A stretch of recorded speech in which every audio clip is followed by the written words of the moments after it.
Hello, friends, and welcome to Empower You 2 podcast. I'm your host, Natasha Paris, and I'm excited because you are in the building with me.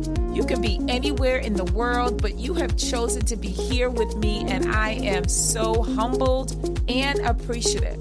Let me tell you about this show. Each and every single week, we continue to empower you to greatness that is truly going to help you, whether you are a person that have experienced a heartbreak, have gone through a divorce, or have endured levels of trauma of any kind, or you're just a person trying to rebuild their life and themselves, and now you are finally ready to live a life full of abundance, joy, and peace, then this show is for you. So with that said, thank you again for being here. I am extremely grateful. I'm excited to be on this journey with you because together we are empowered for greatness. You ready? Let's go. Hello, and welcome to the Empower You 2 podcast.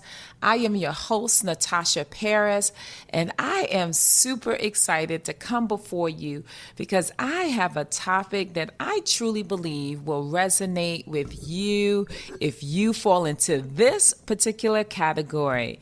And so that category in episode 48 is, oh my goodness, let's talk about it. Women who are bosses, the impact of anxiety and burnout in their lives.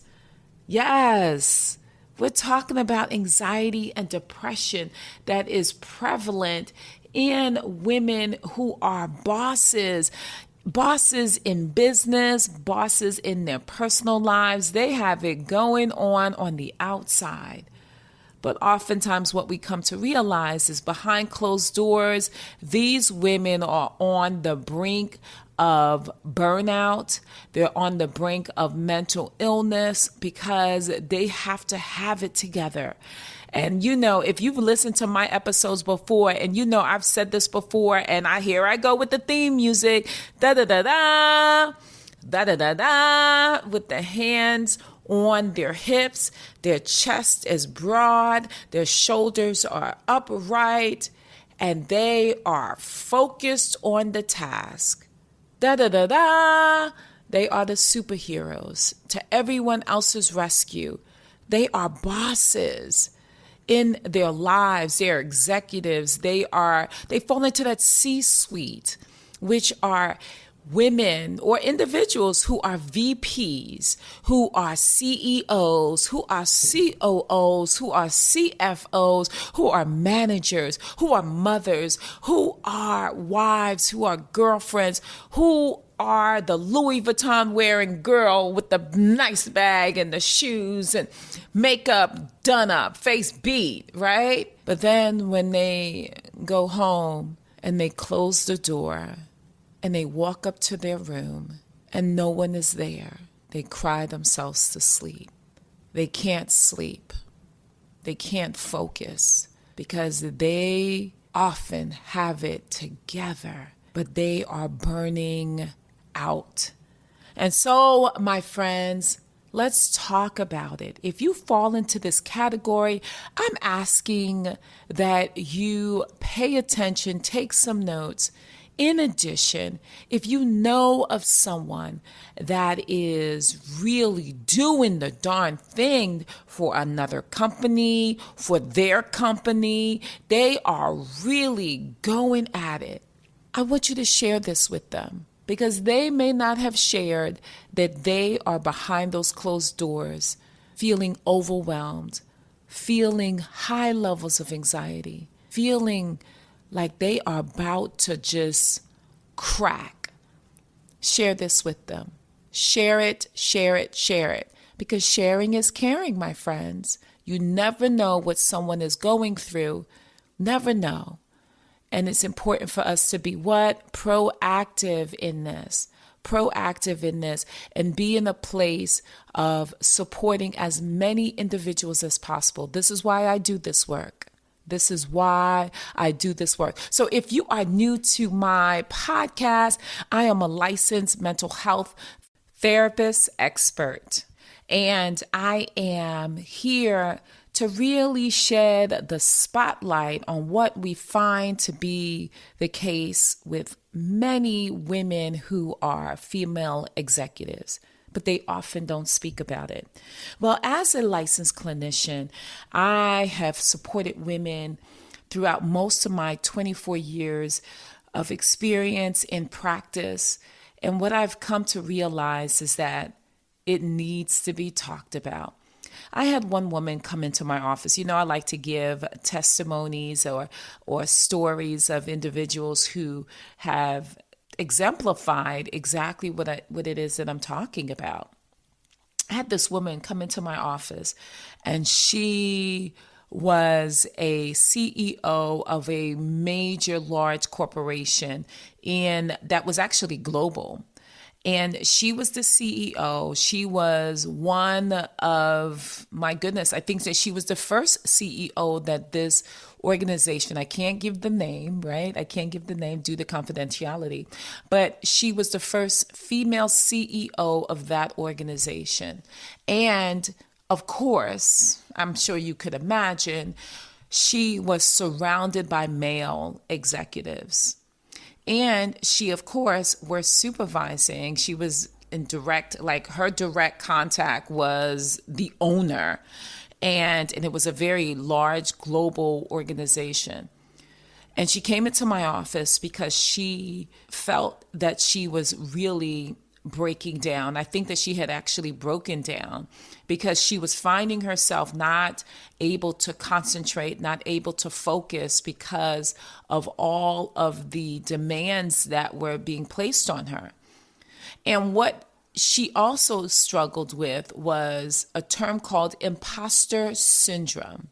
Imposter syndrome is when someone they may appear like they have it all together, but inside they don't feel like it. They feel like levels of insecurity. They feel like they're going to mess up. They feel like someone is going to find out that they're not really who they say they are.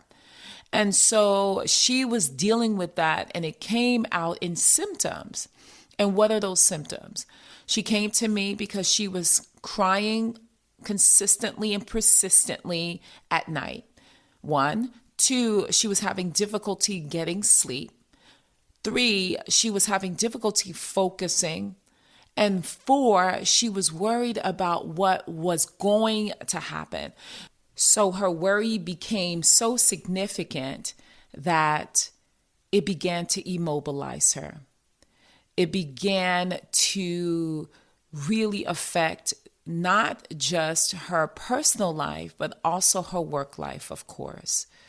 And so she came into my office because she was recommended by a friend that she needed to get help before she fully broke.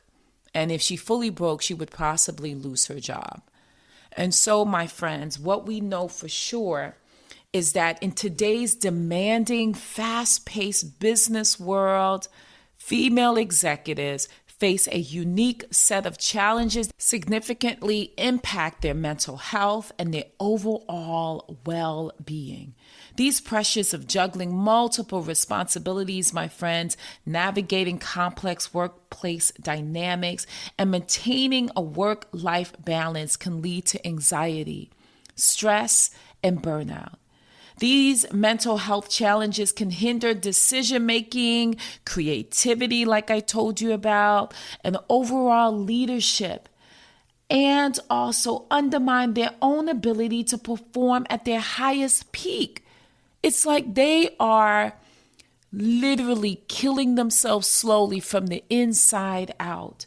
And so what I've come to share with you today is, first, we're going to talk about what are those symptoms, what does it look like, and of course, I'm going to give you some golden nuggets, things that you can do today if you fall into that category, things that you can do to prevent yourself from falling.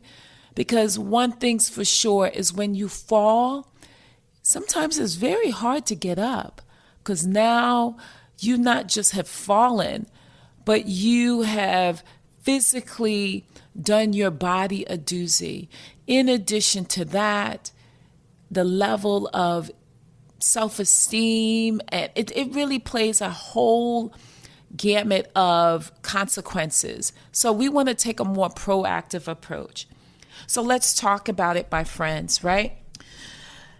Let's give some studies, let's give some stats, because I'm all about stats, right? Because I don't want you to think I'm just saying this. This is just out of my brain and based on just what I've seen. I want you to really understand that this is significantly an issue. And we have to do something about it. So let's talk about it. Anxiety and burnout are prevalent among female executives, with studies indicating that up to 70% of women in leadership positions experience anxiety symptoms, and 35% of them report feelings of burnout. These mental health challenges can manifest in various of ways. I talked to you about the female executive that came into my office, and I talked about some of the symptoms, the things that were happening as a result of the worry. Okay? Persistent worry and fear. There's this fear that someone will find out that they're not who they say they are. There's a constant worry, which leads to difficulty concentrating and making decisions, feelings of being overwhelmed and exhausted. Like, if you're not sleeping, if you're worrying, you're going to also feel levels of exhaustion. That means that the body is now responding to what is going on in the mind, which in turn, we know this to be the case, it can actually turn into physical ailments, which looks like headaches, fatigue, just feeling exhausted, muscle tension.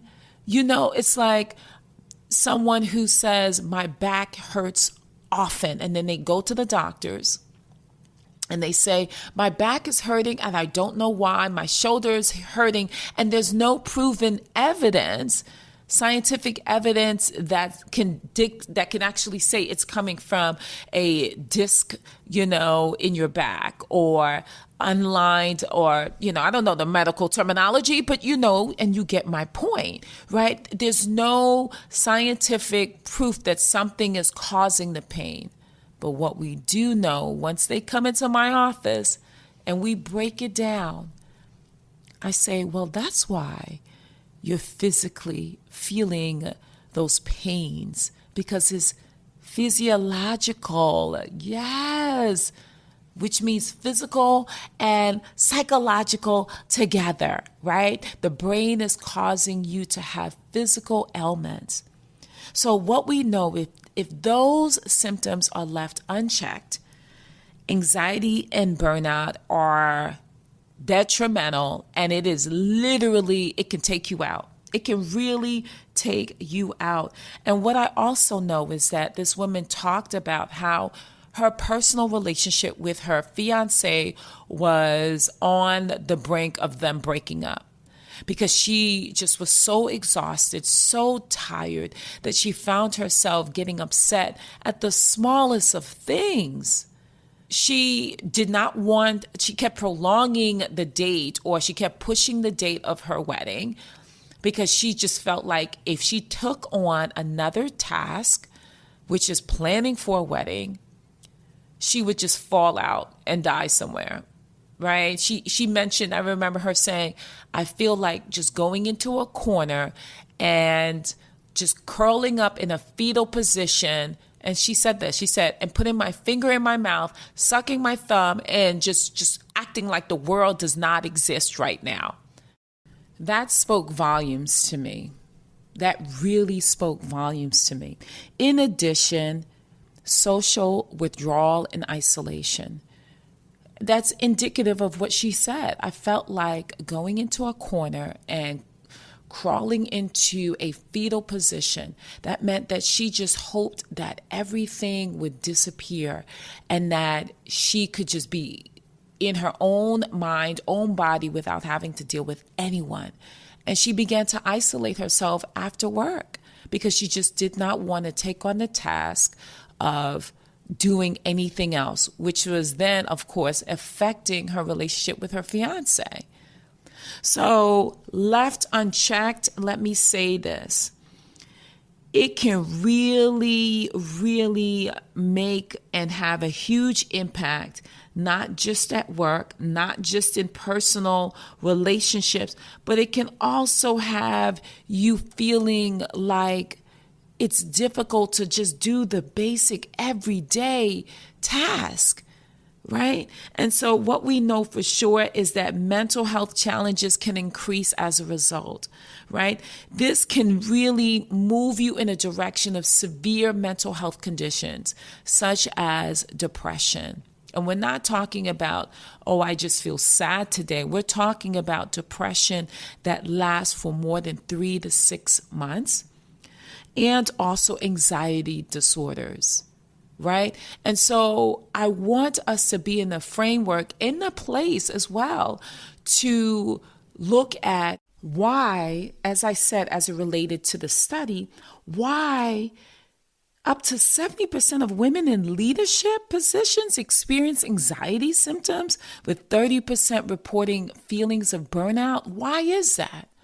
Let's delve a little deeper into that. I can give you 3 reasons. 1, they're oftentimes the only woman in the boardroom amongst all men. 2, the salary gap. Women are doing a whole lot. Female executives, I've met with them, I've counseled them, I have gone into organizations and done trainings. Oftentimes, women are doing a whole lot more and being paid a whole lot less. So you're talking about, as an example, a male executive can walk into a company and demand, for example, $185,000, right, a year. A woman can try to command that salary, but she would probably be given $165,000. But yet she's doing the work and oftentimes more than the male executive. Third, oftentimes they are also juggling not just workloads, but they're juggling families.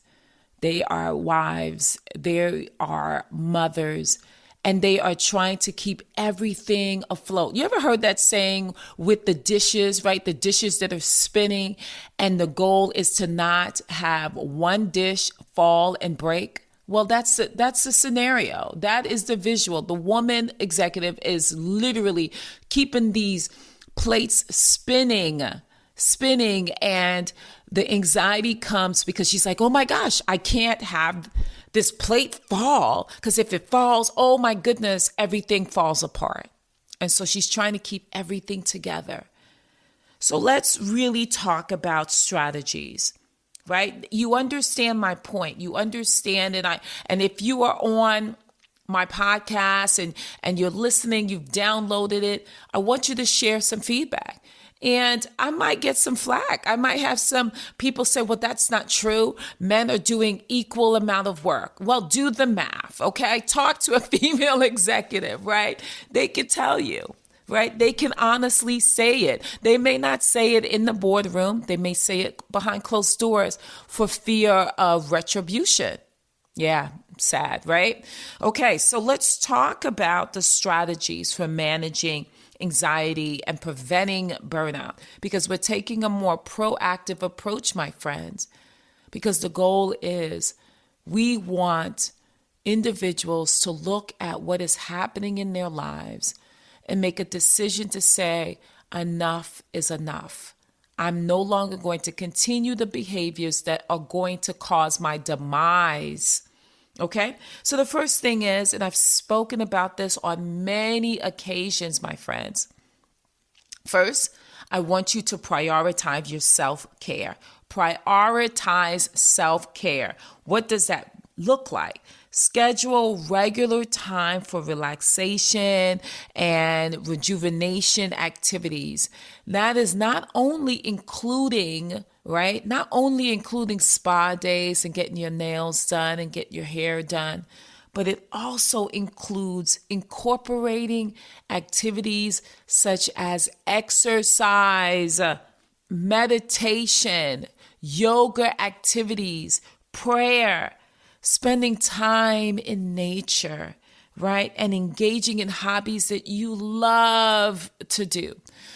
Currently, I am working with a trainer, and one of the things that he often says is the top 5. Oh, he talks about it all the time, right? The top 5 things. And I hope that you are taking notes, my friends, because when you're listening to, and well, if you are driving, just please be very mindful of the road, right? That's a priority first, right? That's the first priority. But then when you find a place to sit, I want you to rewind this, play it again, and I want you to jot down some nuggets, okay? What are the top 5? Top 5 are, right, on your fingers, right? Number 1 is sleep. Everyone should be getting at least 6 to 8 hours of sleep. If you are getting less than 6 hours of sleep a night, your body will feel it, and your body will be too tired to focus and concentrate because it's focused on, right? The energy is, we got to stay up, we got to stay alert, but it's hard, right? So 6 to 8 hours of sleep. The second of the top 5 is that everyone, especially those who are working out, should be drinking half their body weight. Okay, let me specify. If you weigh 100 pounds, that means that you should be drinking 50, not pounds, 50 ounces of water a day. Your body is made up of 70%, if not more, 75% water. And if you are releasing water through your urine and, going to the bathroom and sweating and through saliva, all of that stuff, if you are excreting, right? You're releasing that water that's in your body and you're not replenishing it, that's a problem, right? So it is so vital for you to get water into your body. That helps your blood. It helps everything. It helps your muscles, right? Because if your muscles are tight, your muscles probably need some lubrication. Come on now, right? So that's the second top 5. The third top 5 is you should be working out at least 3 to 4 times a week. Why is that important? The body, you got to get the heart moving. You have to get the heart moving. In addition to that, oh my goodness, getting the blood flowing and blood flowing to the brain. We're talking about those amazing hormones that are being released from the brain that allows you to focus and concentrate. And also, if you start off feeling tired and saying, oh, I'm so tired, I can't work out, and you still go ahead and work out despite how you feel, you'll find that by the end of your workout, 45 minutes to an hour, you'll feel this boost of energy. Well, that is proven scientific fact that the brain does release hormones that really cause you to feel stronger and to feel levels of clarity. Okay. All right. The fourth top 5 is you should be eating at least 5 meals a day. Oh my goodness. I know you female bosses, you're like, oh, I got things to do. I got places to go. I got people to meet, and I sure have money to make. And I don't have time to eat 5 meals, Miss Natasha Paris.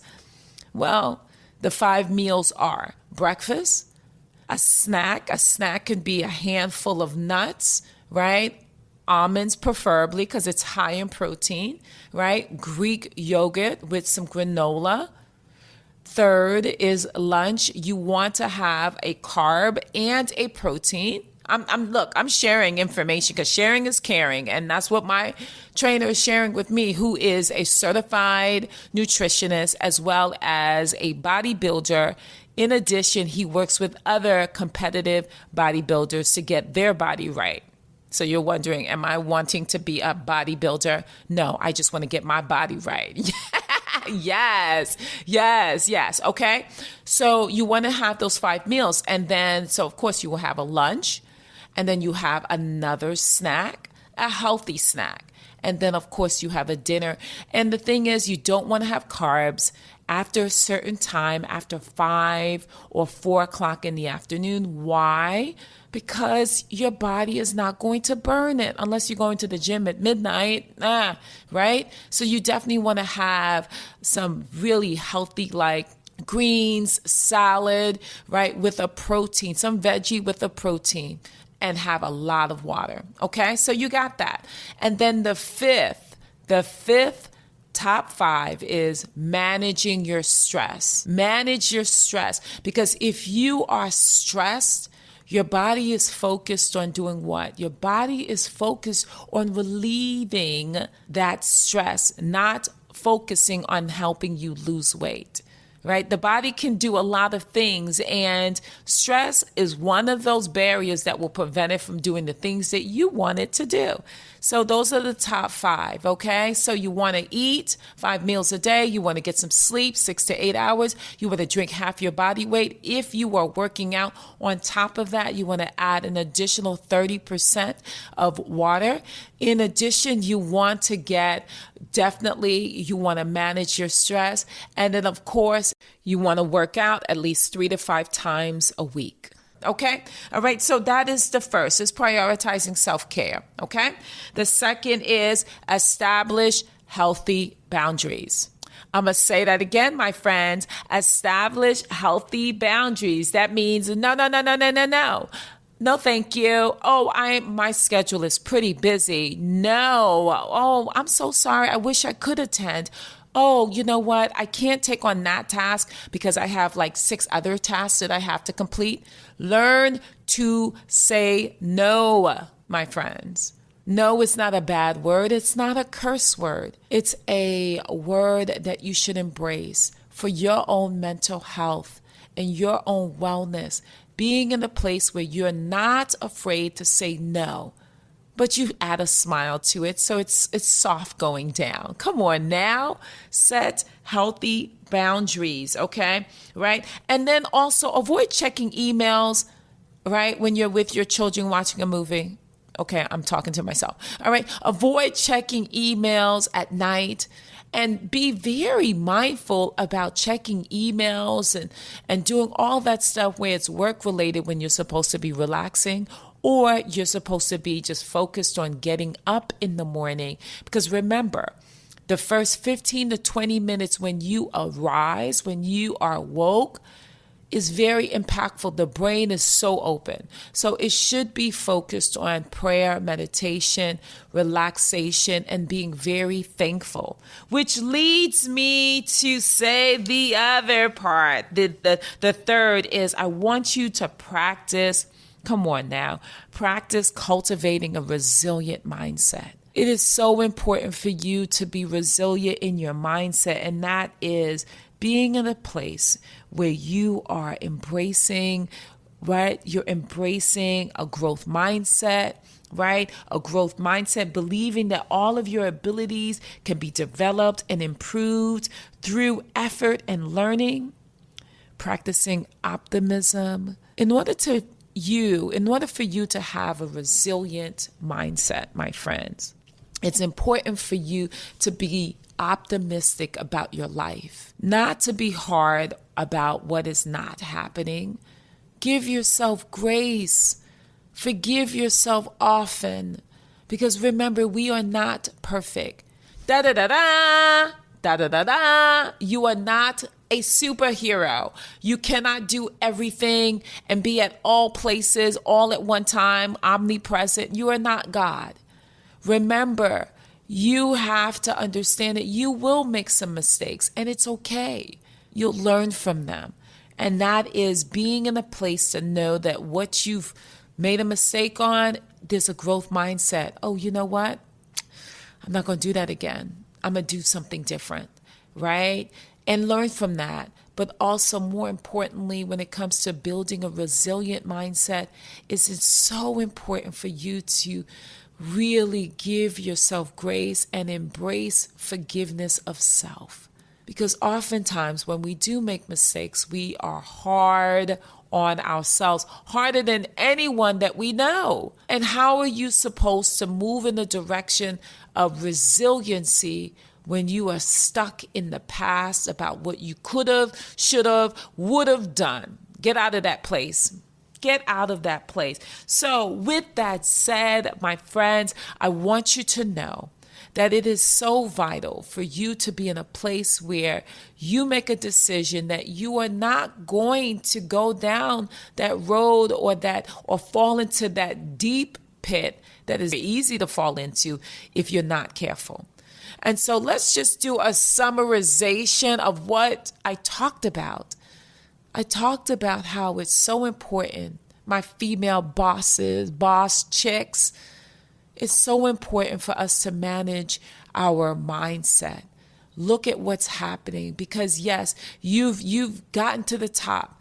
But in order for you to stay at the top, you have to be in a place where you take a proactive approach with regard to your mindset, with regard to what it is that you want to do with your life. Okay? So with that, let's talk about those things that you need to focus on, right? The first thing is you need to focus on prioritizing your self-care, the top 5, okay? Remember the top 5. In addition, I want you to establish healthy boundaries. That means no, thank you. Being in a place to say no, because if it's impeding on your time with your children, time with your spouse and loved ones, then it becomes problematic. Okay? In addition, I want you to cultivate a resilient mindset. That means embracing forgiveness, letting go, and having a growth mindset. So, my friends, I hope that this episode 48 resonated with you. And if this did not speak to you, but you know a boss chick who is owning her own business, she's an entrepreneur, or she is a CEO, COO, a manager, a supervisor, a VP, a president, share this with them. And how do you share it? Send them a text. Say, girl, I was thinking about you. Listen to this amazing podcast called Empower You Too. She is a licensed clinician. You know, I'm bigging myself up. She's a licensed clinician. She's been doing this for 24 years, and she really has something to say. And you might want to book a consultation with her as well. I am open for consultations for our women who are bosses who are in need of support. So with that said, I want you to hit that 5-star button on your favorite podcast platform. And I want you to give me some feedback. I want to hear from you. In addition, oh, by the way, you have homework assignment. Well, you know what I say about homework assignments is do it now. Do it now. So what is your homework assignment? Is I want you to journal what are some of the things that you feel like you are dealing with that is overwhelming, that is exhausting, and you just really need a place to let go. Start writing those things down. And then also the second homework assignment is if that is you, book a call with me because I am here to support you in a safe, comfortable, and yes, I'm going to show you yourself place. It's a safe place. Okay. So with that said, I'm your girl, Natasha Paris, the empowerment strategist, the mental health therapist expert. And I am here to what? Be empowered for greatness. Because guess what? Without greatness, there is no you. And without you, there's no greatness. Talk to you soon. Bye. If you are loving this content and our time together as we become empowered for greatness and you want to connect with me more, I would love for you to come and check out my Self-Empowerment Scholars. It's my monthly empowerment sessions where we take all of the materials learned on the podcast and apply it and study it and take it to the next level. So join me over at Empower You, the letter U, 2, right? The number 2.com/join, or you can text the word empower to 571-464-6511. That's text the word empower to 571-464-6511. Also, if you've ever gained an ounce of wisdom or the episode resonated with you, I simply ask that you do 4 things. The first is I want you to subscribe right now if you have not done so already. The second is I want you to hit that 5-star button on your favorite platform. The third is I want to hear from you. I want to hear your feedback. I want to hear how it has resonated for you. In addition, the last, I want you to share this message with someone. It allows us to spread the message of empowerment to those who are desperately in need. So I look forward to seeing you on the next episode, and I want you to be what? Empowered for greatness. See you soon.